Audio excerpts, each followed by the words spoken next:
तो किसी भी चीज को आपको समान 3 बराबर भागों में बांटना होगा। तो जैसा कि देख सकते हैं कि मेरे पास एक तार है। क्या है? तार देख रहे हैं ना। इसको 3 बराबर भाग में बांटना है बिना किसी पैमाना को लिए हुए। तो कैसे करेंगे आप? ऐसे करेंगे तो ये दो भाग हुआ, फिर ऐसे करेंगे तो ये 4 भाग हो गया। 3 भाग हो रहा है।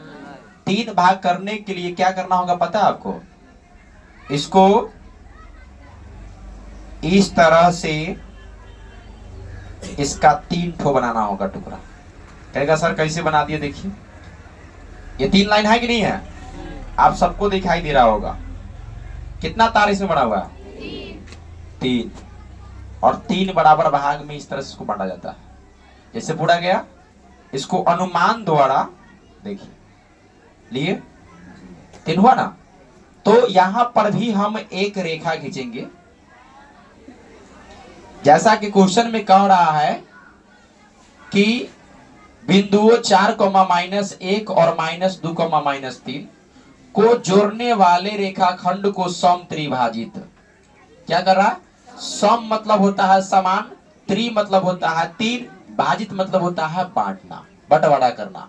सम मतलब क्या होता है? समान, त्रि मतलब होता है 3 और भाजित मतलब होता है बांटना। समान 3 भागों में क्या करना है? उसको बांटना है। तो यह एक रेखा हो गया मान लीजिए, जिसका नाम हम दे देंगे ए बी। क्या हो गया? A B. ए का निर्देशांक लिख लेंगे 4, -1। कितना लिखेंगे? 4, -1। जबकि बी का कितना होगा? -2, -3। -2, -3। अब इसको समान 3 बराबर भाग में बांटना है और उनके विभाजन बिंदु का, बंटवारा बिंदु का निर्देशांक भी ज्ञात करना है।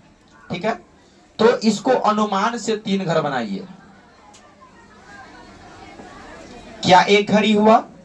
एक घर ये हुआ और एक ये हुआ। 3 भाग बटा अनुमान द्वारा, बटा ना। इसमें से एक गो के नाम आप दे दीजिए पी, दूसरा का नाम दीजिए क्यू।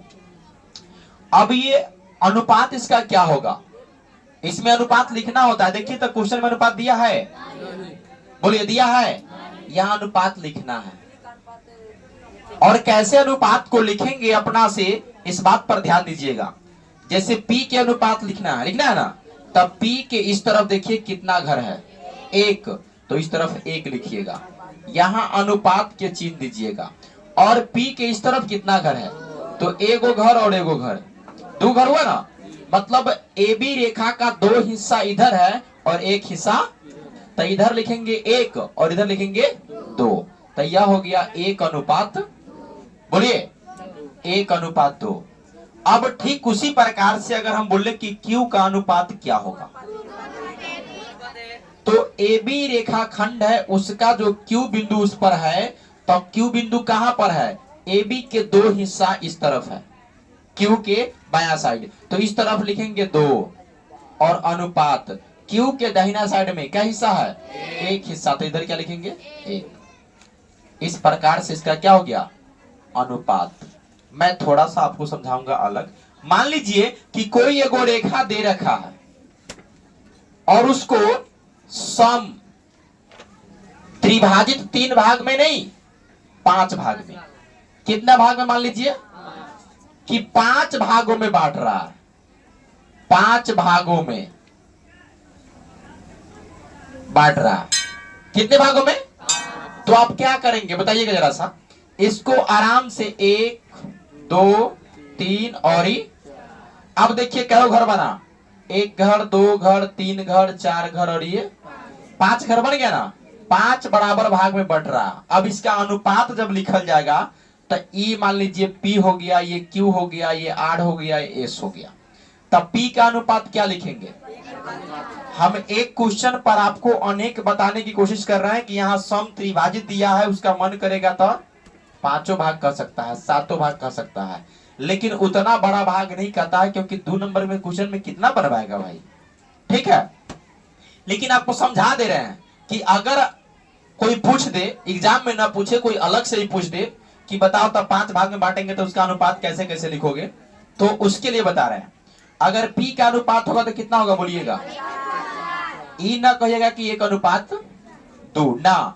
यहाँ ए बी एक रेखा है, ठीक है, ए बी एक रेखा है, उसका जो P बिंदु है वह P के बायां साइड जो है, बायां साइड 1 भाग है। कितना भाग है? 1 भाग। और दाहिना साइड में कितना भाग है? 1 2 3 4, तो 1:4। अब जब Q के निकालेंगे तो Q के बायां साइड में इस तरफ कितना भाग है? 1 और 1 2, 1 और 1, तो यहाँ पर लिखेंगे 2। और दाहिना तरफ कितना भाग है? 1 2 3, तो यहाँ पर 2:3। अगर R के निकालना होगा तो R के इस तरफ कितना भाग है? 1 2 3, तो यहाँ पर लिखेंगे 3। और दाहिना साइड में 1 2 भाग, 1 2 भाग, तो 2, 3:। अगर S के निकालना होगा तो इस तरफ कितना भाग उसका? 1 2 3 4 भाग, तो 4 लिखेंगे। अनुपात इधर कितना है? तो 1। इस तरह से इसका क्या लिखाता है? अनुपात लिखाता है। दिया वो नहीं रहेगा इस में, अनुपात आपको अपना मन से लिखना होगा। और लिखने के बाद एक एक करके P का निकालेंगे, फिर Q का, फिर R का, फिर, तो इसमें तो 4 को निकालना है, लेकिन यहाँ कितना निकालना है? कितना निकालना है? कैसे निकलेगा? जब एक होगा निकाल सकते हैं, जैसे इससे पहले वाले क्वेश्चन हम लोग बनाए तो उसमें P का निकाले है ना, तो जब P का निकाल सकते हैं तो क्या Q का नहीं निकलेगा? तो हम क्या करें, इस सवाल में P के निकाल देते हैं, Q आप लोग निकाल लीजिएगा, ठीक है। चलिए आइए, यहां पर लिखेंगे हल। सवाल नंबर 2 है, चूंकि बिंदु P नहीं A लिखेंगे, बिंदु P का A का नियामक कितना है बोलिएगा? 4 -1। इसीलिए x1 के मान कितना? 4, और y1 के मान कितना? -1। उसके बाद B का नियामक, किसका नियामक? B का नियामक कितना है? तो -2, -3। इसलिए यहां पर x2 के मान कितना होगा? -2, और y2 के मान माइनस। अब बिंदु P का अनुपात, बिंदु P का अनुपात किसका भाई? बिंदु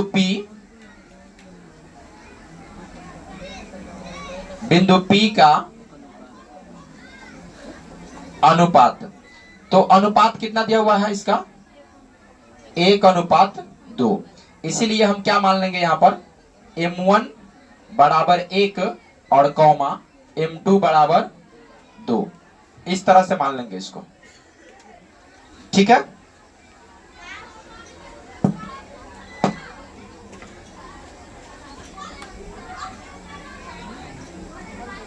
बंद कर देता हूं।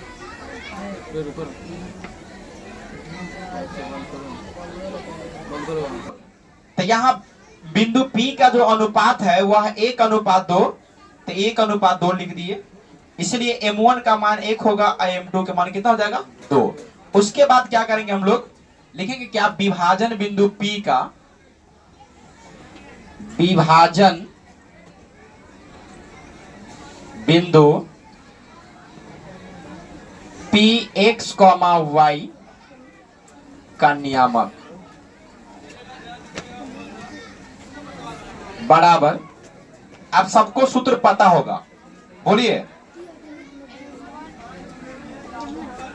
क्या सूत्र होगा इसका? M1 x2 plus M2 x1 बटा में M1 plus M2, comma y वाला में आएंगे तो M1 y2 plus M2 y1 बटा में M1 प्लस M2, ये फॉर्मूला हुआ। अब फॉर्मूला लिखने के बाद हम लोग बहुत ही ध्यान से दिमाग को, मन को एकदम एकाग्र करके इस पर मान बैठाएंगे। क्या करेंगे?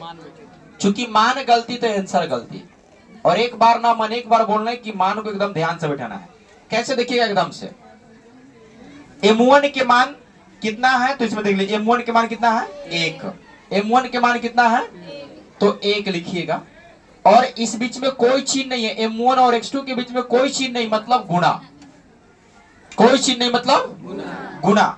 अच्छा, x2 के मान कितना है? तो यहां पर आप देखेंगे कि x2 के मान कितना दिया हुआ, -2 दिया है, तो यहां पर लिखेंगे -2, प्लस है बीच में, तो फिर से m2 आया, तो m2 के मान कितना दिया है? m2 के मान कितना है? 2 है, तो यहां पर 2 लिखेंगे और गुणे x1, तो x1 के मान आप देखें कितना दिया हुआ है, x1 के मान कितना है? 4, तो यहां पर लिखेंगे 4, और बटा में आएंगे और m1 के मान 1 और m2 के मान हो गया। आगे बढ़ेंगे तो यहां पर m1 के मान 1, m1 के मान कितना? y2 के मान यहां देखिए दिया हुआ है, कितना है y2 के मान? -3, तो -3 लिखेंगे, अब प्लस m2 के मान 2 गुणे y1, y1 के मान ऊपर दिखाई दे रहा होगा, कितना है बोलिए? -1, तो यहां पर लिखेंगे -1, बाटा में m1 के मान 1 और m2 के मान 2।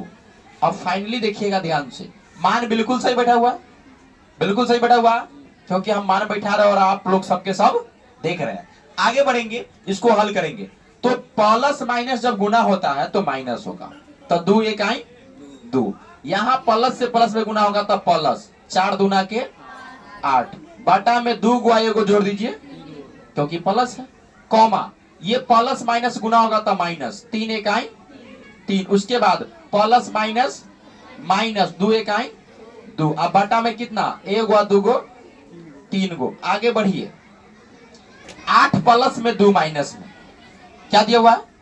8 प्लस में 2, 8 में से 2 घटा दीजिए, कितना बचेगा? 6, अब बाटा में कते 3, कॉमा ये -3 और -2 -5, बटा में कितना? 3, ये कटने वाला है तो काट दीजिए, ये 3 से 6 कट जाएगा, क्या मतलब है? तो यहां लिखेंगे 2, और कॉमा ये नहीं कटेगा ना, तो वो ईसाई छोड़ दीजिए, -5 बटा में 3। ये विभाजन बिंदु P का x, y निर्देशांक की आ चुका है, एक आंसर आपका आ चुका है, आ चुका है ना। अब इसके बाद जो निकालना है आपको क्या, कि विभाजन बिंदु Q का x, y क्या आएगा? किसका? Q का। तो Q को निकालने के लिए हम लोग क्या करेंगे? Q के निकालने के लिए हम लोग क्या करेंगे? मान जो है, अनुपात जो है सिर्फ चेंज होगा, m1 और m2 के मान क्या करना है आपको? चेंज करना है, m1 के जगह पर 2 और m2 के जगह पर खाली उस मान को बदलना है, बाकी x1 y1 x2 y2 वही रहेगा, उसमें परिवर्तन नहीं होगा, x1 y1 वही रहेगा, ये x2 और y2 वही रहेगा, उसमें बदलाव नहीं होगा।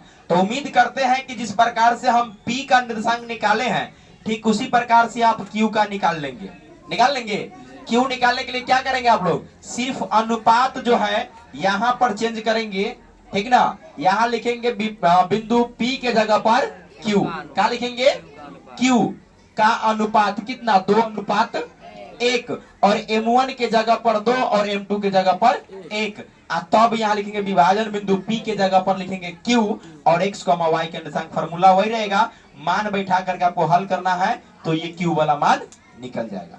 निकाल लीजिएगा, निकाल के जरूर आप लोग कमेंट बॉक्स में इसका आंसर बताइएगा, ठीक ना। हम इंतजार करेंगे कितने बच्चे हैं इसमें से जो इसका जवाब दे रहे हैं और इसको बना करके आंसर इसका बता रहे हैं, ठीक है। चलिए मिलते हैं अगले वीडियो में, तब तक के लिए जय हिंद।